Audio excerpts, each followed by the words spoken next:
Aquela caixinha azul, basicamente ela representa um quadro corrente, né? Isso. Seria o bloco, né? Isso, a coisa roda em bloco, perfeito.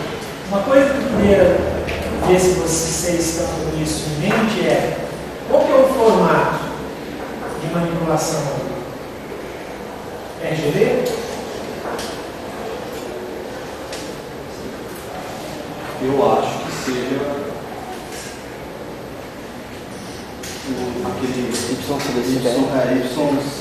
aquele CBCF.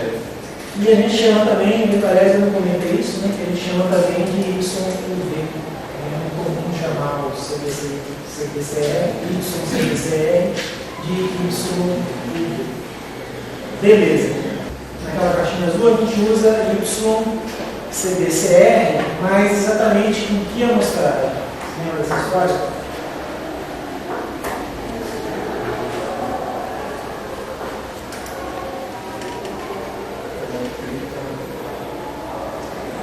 A amostragem não é o número de quadros por segundo. Essa é aquela ideia de sempre e subsempre.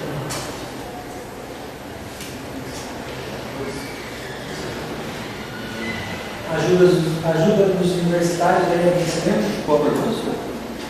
Que modelo de amostragem, né, que modelo de sempre é utilizado? Normalmente, a maioria das vezes. 4-2-0. Tudo bem? Todo mundo se lembra da história do 4-2-0? Então, normalmente ali, pode ser diferente, mas o normal, o mais comum, é usar o YCBCR 4-2-0. Então, esse conjunto de blocos aqui, ME e MC, eles são responsáveis por fazer o quê? Responsável por tentar fazer a predição do quadro. Ele pega o quadro posterior e tem que fazer a predição para o próximo quadro. O quadro não necessariamente posterior, né? Também não necessariamente anterior, pode inclusive pegar o atrás. Você se lembra o que significa ME? É o motion diferente. Uma coisa motion. E o MC? Motion compensation. A gente vai ver esses dois caras na próxima aula, mas a ideia aí é que o motion estimation detecta se tem algo aproveitável no instrumento de referência e o compensation defina como isso pode ser feito. Guilherme, você se lembra do que faz aquelas duas caixas? O azul eu não lembro bem, mas o INTA, ele faz a comparação de blocos do mesmo quadro. Perfeito. E é o tema que a gente vai ver hoje, então vou pular rapidinho e para dar tempo de a gente ver isso com mais. Aquele diagrama ele mostra um elemento de chaveamento aqui, né? Entre o Inter e o Inter. Explica para a gente o que pode significar isso. Quando você escolhe entre a imagem que você quer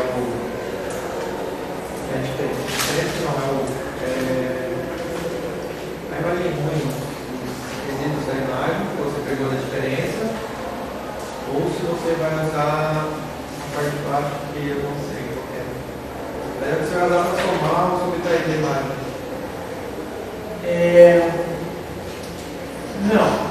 Não é bem por aí. Então, tem duas possibilidades de gerar a predição. A predição é esse elemento P aqui, né? Tem duas possibilidades de gerar essa predição. Então, pode ser inter, pode ser intra, e esse mecanismo de chaveamento, basicamente, o que ele está fazendo é tentando escolher esses dois caras. Tudo bem? A gente acabou de falar que eu cheguei numa predição, né? E o que significa essa relação de mais e menos aqui?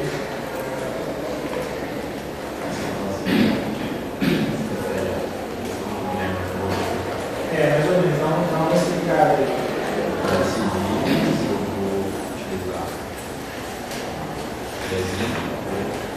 Não, ali já não decide mais nada. A decisão divisão estava naquele interruptorzinho ali entre o Inter e o Inter, né?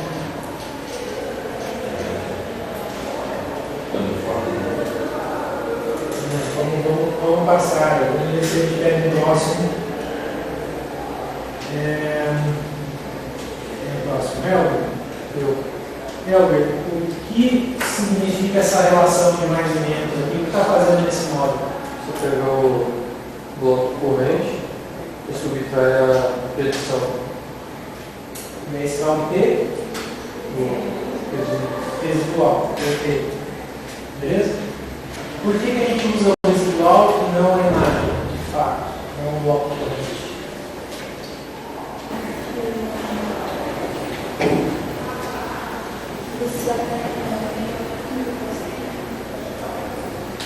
E daí você faz menos processamento. Você pega aquilo que realmente foi diferente.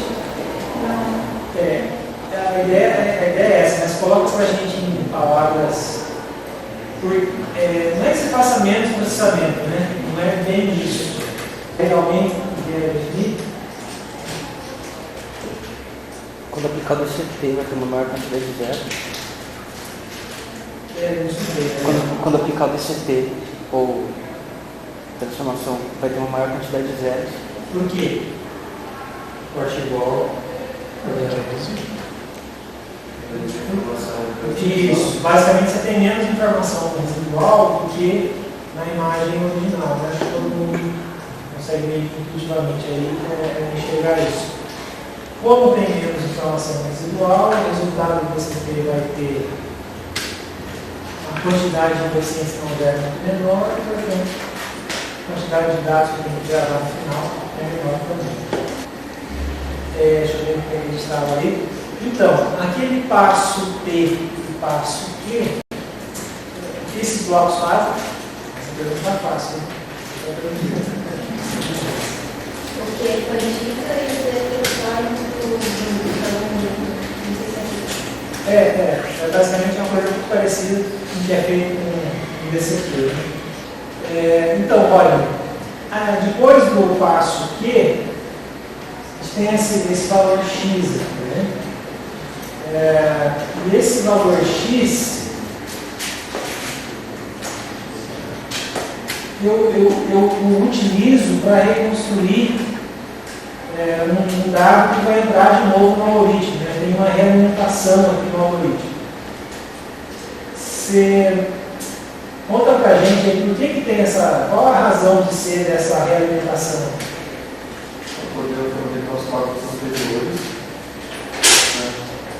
O X só deixa passar aquele primeiro quadro que você fez, né? Aquele primeiro bloco, né?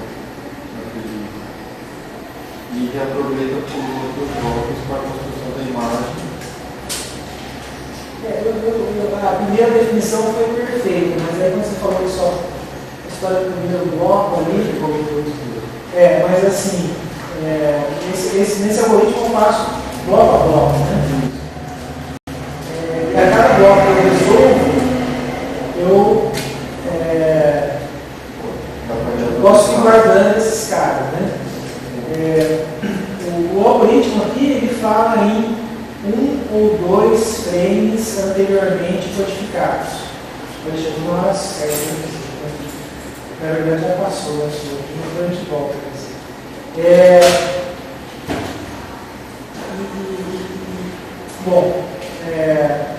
Então você usa essa retroalimentação aqui para reconstruir os frames. Né? É importante observar que essa retroalimentação, esse D'(N), é exatamente o que o algoritmo aqui embaixo, aqui embaixo, que o decoding vai obter. Bem? Por que a gente tem essa caixa reorder? Qual que é a função? Para coordenar os quadros, para ele poder gravar de uma forma que os players consigam executar. Beleza. Então, o que eu preciso processar antes deve vir antes, né? Independente da ordem de exibição. O que é essa caixa? O que faz essa caixa de codificação de bloqueio? Compactar. Compactação, mais especificamente a sem perdas, né? Tudo bem? Então, quando aqui, nesse ponto, mais ou menos nesse ponto, vou ter de fato o bitstream que eu vou gravar, né? E aí eu ainda posso aplicar mecanismo de compactação sem perdas. Eu falo mais ou menos para isso, codificação de produto. O que é o null? Aquela última caixinha. Não, é o arquivo que vai ser gravado em disco, de fato, armazenado. Necessariamente em disco? Ou, Whatever, né? sei lá. Ou o que for. E assim, mas o null não é o arquivo, né? O null é uma abstração aí que vai fazer, ela existe por quê? Qual foi a razão de ser da criação do null?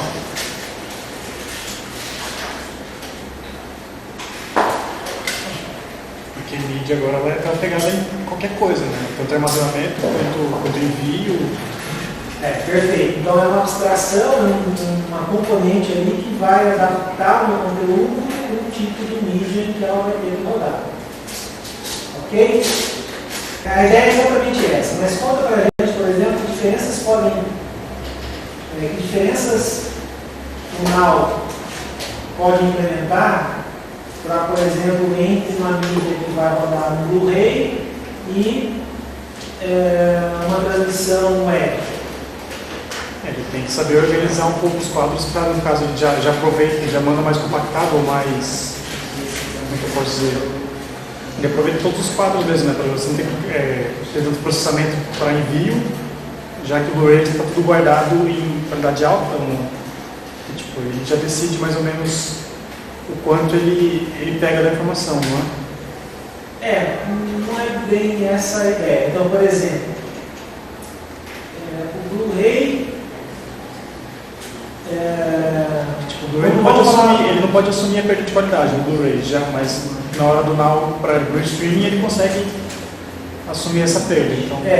vamos pensar o seguinte: uma mídia Blu-ray e uma transmissão web, um vídeo streaming web, eles vão ter taxas de erro muito diferentes. Né?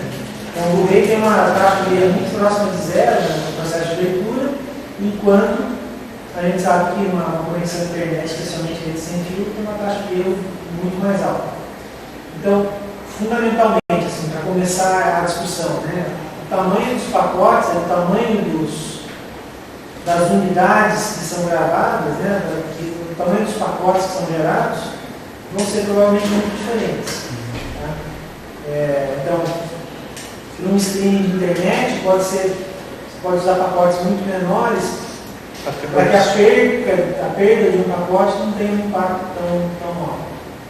Por outro lado, no Blu-ray você pode ter pacotes bem maiores, tal que a eficiência de armazenamento fica maior, né? Maior o pacote, menor a relação de custo cabeçalho e conteúdo. O que faz o filtro? A principal função suaviza alguns artefatos que são tirados no processo. Perfeito. A palavra exata é essa, né? A ideia de suavizar aqueles artefatos do bordo. FN é o F'(N) reconstruído entre parênteses. É basicamente esse cara, né? A reconstrução desse cara aqui. Bom, algumas observações sobre esse modelo que a gente abre de novo para perguntas. Primeiro, essa questão do filtro, ela tem uma peculiaridade de implementação que ela pode ser aplicada mais de uma vez. Por exemplo, quando a gente estava fazendo os nossos EPs de áudio, lá, usando o Audacity, você podia reaplicar filtros. Né? A mesma ideia pode entrar aqui, você pode reaplicar filtros para ir suavizando os artefatos de bordo. Mas é claro que cada vez que você passa um filtro, você pode suavizar um artefato de bordo, mas também pode começar a perder detalhes. Né? Então tem uns trade-offs aí na aplicação do reuso, na reaplicação dos filtros. Bom, a observação de que esses quadros de referência, quando aqui diz um ou dois quadros, frames codificados previamente, codificado previamente não significa que é um anterior. Né? Significa que foi codificado anteriormente. Quer dizer que se eu estou fazendo o quadro 3, eu tenho que ter o 2 e o 1. Né? Essa referência pode ser, para a codificação do quadro 3, pode ser, por exemplo, o 2 e o 4. Né? Mas o fato é que esses quadros que vão ser usados como referência, eles precisam ter passado pela codificação. Né? E é interessante observar porque apesar de eu ter todos os quadros, vamos dizer FN, né, o quadro original, eu vou usar para reconstruir na prática o F''N, que é o quadro reconstruído. Né? Ok? Então é por isso que eu preciso que o quadro tenha rodado, que tenha sido processado. Oi? Os blocos vão passando por esse processo na mesma ordem que aparecem os quadros? Não, mas peraí, vamos dividir a questão entre quadros e blocos. Então, quadros, para a gente, são basicamente os frames, né? Tá. Os frames, eles... aquela história do IPB, né? Então, o frame ele vai rodar primeiro o P. Então, vamos supor que eu tenho um bloco IBB, né? Então, esse quadro P, ele precisa ser rodado antes do P. O frame P rodado antes do P. Agora, uma vez que começou o P, todos os blocos ou macroblocos do P vão ser executados. Então, mas como que os frames vão, em que ordem os frames vão entrar nesse processo de encoder para eu poder fazer essa referência, assim, para eu ter o P, para ele poder se referenciar com o cara anterior ou depois? Porque vai depender da ordem que os frames entrarem. Vamos supor que você definiu um bloco, definiu o padrão do bloco. Aí fica meio fácil de saber, né? Vamos supor que eu defini como IBP. Então eu vou fazer primeiro esse quadro, aí como 1 faço o P, e depois faço o P. Né? Eu acho que hoje em dia, especialmente nos mais novos, nas definições mais novas, isso não pode ser variável. Então fica menos trivial, né? Você pode ter um pré-processamento aí para definir. Tá. Quer dizer, se ele vai tentar escolher alguma disposição ótima desse bloco, ele vai ter que ter um processamento anterior. Tem que ter um pré-processamento, tem que ser, né? Tá. E aí imagina que ele faz IDP, e aí tem uns quartos muito malucos aí, e aí ele consegue retomar. Tá? Esse tipo de flexibilidade aqui não é muito comum, tem um custo meio alto. Mas dá para imaginar que pode ser assim, né? A gente tem que imaginar. Agora veja, depois que, quando eu começo a processar um frame, eu consumo ele inteiro, né? Eu consumo todos os blocos do frame. Bom, mas aí, se tiver mais perguntas, pode dizer, enquanto isso vou lembrar só de observar duas coisas, né? Primeiro que aqui eu preciso do ME e do MC, mas na hora de reconstruir, na prática, eu preciso só do MC. Né? Amanhã a gente vai ver o que é essa história. Mas o fato é, aqui eu já defini se valia a pena fazer um motion compensation. Então aqui eu criei um motion compensation. Os dados do motion compensation vão ser carregados na codificação. Então na volta eu já não preciso saber se vou fazer ou não. Né? Eu simplesmente pego aqueles dados do motion compensation e reconstruo o meu dado. Mesma ideia para o intra, né? Aqui eu tinha a ideia de escolher um modo intra, de fato fazer as contas aí da intra prediction. Na decodificação, se eu optei por intra, o meu dado já carrega a informação de que intra é, que tipo de intra é, já vai ver o que é isso. Então na volta eu já não preciso mais desse bloco, desse passo de escolher o modo de intra prediction. Bom, mais dúvidas aí, pessoal? O que o X ele passa pela realização de transformação inversa? Para poder construir e reconstruir um quadro. Então vamos lá. Imagina que eu tenho um bloco simplesmente desse jeito aqui, né? IP. Então, para construir esse quadro aqui, eu preciso de uma referência aí, certo? Só que no processo de codificação, acho que isso é um negócio sutil, assim, vale a pena pensar um pouquinho. No processo de codificação, eu tenho todos os quadros originais, né? Eu poderia, entre aspas, aí, bolar uma coisa, mas no processo de decodificação, eu não tenho os quadros originais, né? O que eu tenho são os quadros que estão sendo construídos frame a frame, né? Então, esse dado X, ele precisa ser reconstruído, ele precisa gerar essa figura reconstruída, tá? Para que ela seja usada como referência.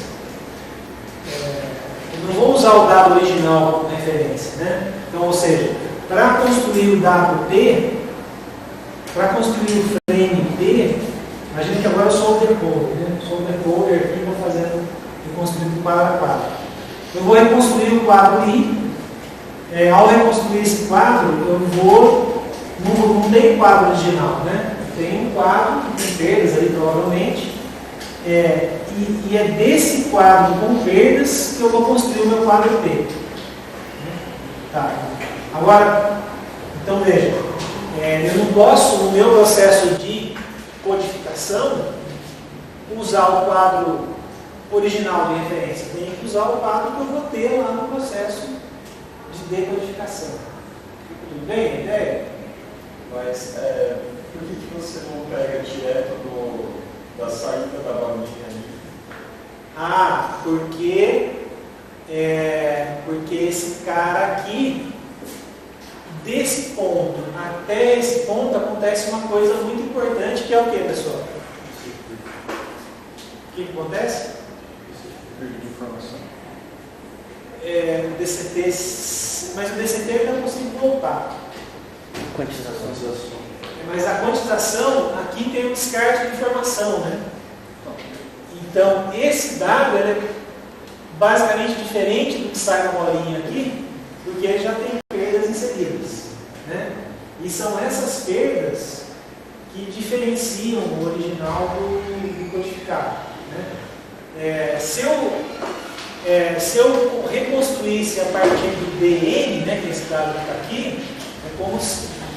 isso é impossível, porque é como se eu dissesse que no processo de decodificação, né, no processo de reconstrução, se eu tivesse acesso ao original. Não temos, né? O que eu tenho acesso é ao dado que contém perdas inseridas, né? Tudo bem? Ele tem até uma linha também, né? Definho. Ele usa o linha para dizer que é o reconstruído, né? Que é então tem o F' aqui, que é o quadro original reconstruído, o D', que é o D reconstruído. Essa é a ideia. Bom, dúvidas? O que mais, pessoal? Você ia perguntar alguma coisa, né, Mário? Para mim não está muito claro a etapa que ele acerta que vai para o limpa, prediction, e a parte que ele escolhe o resultado. Então, é que a gente ainda não conseguiu estudar esses dois modelos aqui, mas já vai ficar claro logo. Mas a ideia aqui é a seguinte: exceto para o primeiro quadro, né? O primeiro quadro não tem que fazer, tem que ser entrar, né? Mas os quadros seguintes eu tenho a opção de fazer. O que vai ser melhor? Fazer a predição inter. Qual predição vai me gerar um resultado melhor? A predição inter ou a predição intra? Né? Então veja, o encoder tem esses dados na mão. Ele pode rodar esses caras e escolher o que gera a predição com qualidade mais alta, ou seja, a predição que leva um residual com menos informação. Tudo bem? Então isso aqui é uma escolha mesmo, né? O algoritmo, a implementação do padrão vai ver o que vai ser melhor. Tudo bem? Bom, a gente poderia definir até uma coisa um pouquinho mais objetiva sobre o que é ser melhor, né? Bom, vocês se lembram da métrica de qualidade, TSE? A gente definiu uma métricazinha de qualidade que era o cálculo de PIX, SMR, Peak Signal Noise Ratio, né? Então, eu poderia, por exemplo, estabelecer uma métrica, provavelmente é mais complexo do que isso, mas eu poderia simplesmente estabelecer uma métrica que me desse o melhor PSMR, eu escolho. Bem? Então, provavelmente essa métrica é um pouquinho mais complicada. Não existe uma possibilidade, sei lá, de estabelecer um algoritmo, por exemplo, que usasse tantas informações interpredício para diminuir a imagem visual, sabe? Porque aí você tem que escolher entre uma delas, né? Não existe a opção de você fazer uma combinação das duas. Poderia. Eu acho que aí entra mais uma consideração, mas a principal consideração para mim é a seguinte: de maneira geral, esses encoders e decoders, eles tendem a fazer o processo de decodificação o mais simples possível. Tudo bem? E aí, se você insere uma lógica um pouco mais complicada no processo de decodificação, isso não parece uma ideia muito boa. Mas que poderia, né? E por que em geral esses caras tendem a fazer a decodificação mais simples possível? É meio intuitivo isso aí, mas basicamente você pode ter lá a codificação rodando numa máquina super poderosa na Rede Globo, mas a decodificação está no celular aí, Xing-Ling, né? Com pouco poder de processamento e energia. Então, e aí tem, por exemplo, tem a ideia de fazer em loop. Imagina que eu fizesse essa coisa em loop, né? Eu rodo uma predição com um macrobloco, rodo uma predição com um bloco, chego no resultado, aí eu vejo que ainda tem diferenças com o quadro original, e eu poderia fazer isso mais vezes, né? Mas de forma geral, me parece uma ideia melhor manter esse cara mais simples, né? Simplesmente escolher. Porque veja, se a predição não for muito boa, esses caras aqui seguram a barra, né? Seguram a barra. Tudo bem? Diga. Esse filtro, antes de mandar como referência, ele não pode acabar piorando na hora no próximo bloco, quando ele receber a referência, vai estar suavizada. Então ele pode estar acabando dando uma diferença maior entre o bloco que está entrando e o bloco suavizado, entre aspas, ali no ME. Eu já me perguntei isso também, sabia, André? Mas eu acho que, de forma geral, quando você reduz os artefatos de borda, eu acho que isso é melhor. Vai melhorar na hora de fazer a análise do movimento ali? Porque o mundo é contínuo, né? Quando eu faço uma foto aqui, praticamente não tem bordas rígidas, né, entre quadros, né? Esses filtros eles acabam melhorando, no mínimo, a percepção subjetiva, no sentido de imagens com filtro e imagens sem filtro, a nossa percepção das imagens com filtro costuma ser melhor, né? Costuma ter uma opinião melhor daquela imagem. Então, mas eu digo, se está comparando com alguma referência que está filtrada, ela pode ter perdido algum dos seus ruídos, vamos dizer assim. E a imagem com que ela está comparando no ME, que é a original, não está filtrada, então ela pode ter aqueles ruídos ainda. Então vai dar uma diferença que ele pode acabar perdendo a chance de aproveitar algo. Não sei se você entendeu. Não, eu entendi. Mas, por outro lado,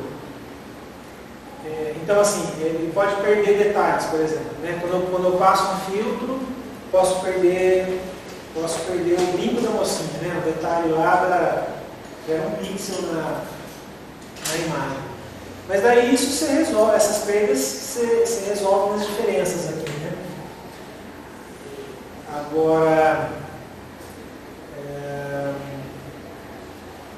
eu imagino se agora Se você está filtrando o artefato, na verdade você está evitando a propagação do artefato também. então. Para codificar o próximo, sei lá. E assim, eu também me perguntei essa mesma coisa, né? Os caras, não se preocupe, foi bem pensado, né? Os caras sabem o que Tá bom, então. Mas faz todo sentido a dúvida.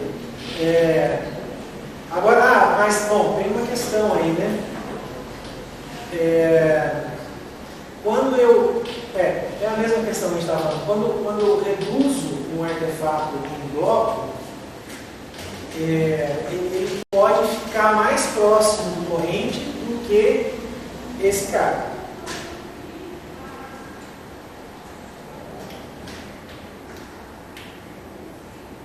Não é exatamente trivial de enxergar, né? Mas isso não é para ser negativo, né? Oi? Isso não é um fator negativo. Não, então, justamente, eu estou colocando como uma qualidade dos filtros, né? Que ao filtrar eu posso melhorar o PSMR em relação, ou seja, a qualidade em relação desse passo para esse passo. Não só subjetiva, mas mesmo a qualidade do objetivo também pode melhorar. Porque veja, quando você pega aquelas contas vamos tentar lembrar, né? Aquelas contas do PSMR, era uma coisa quadrática, né? Era uma coisa quadrática, tal que um pequeno erro tinha um impacto grande na conta. Se você tem um artefato com uns degraus, né? Degraus marcantes aí, esse tipo de coisa pode ter um impacto meio alto aí no PSMR. Então, se você pega uma coisa mais interpolada ali, pode dar um resultado melhor, inclusive em métricas objetivas, não só nas métricas subjetivas de visualização. Bom, mas é uma observação curiosa mesmo. Agora, é interessante que uma das principais inserções ou modificações do MPR4 para o H264 foram os filtros. Foi uma das coisas que mais causaram impacto em qualquer site que você vê sobre o padrão, vai elogiar a qualidade do processo de filtragem. Eu me lembro que a primeira vez que eu vi, contando o caos, né, foi naquele filme Heróis, não é a série Heróis, o filme Heróis. Alguém se lembra? Era um filme, uma pegada fuga, assim, né, e aí foi a primeira modificação em PEG 4, H264 que eu tinha visto e eu fiquei realmente impressionado. A diferença era muito grande de qualidade. E você não conseguia perceber artefato. Pô, não é possível. Não dá. Você estava recebendo pela internet, um vídeo com muito movimento, cheio de detalhes, e não pegava artefato. São os filtros.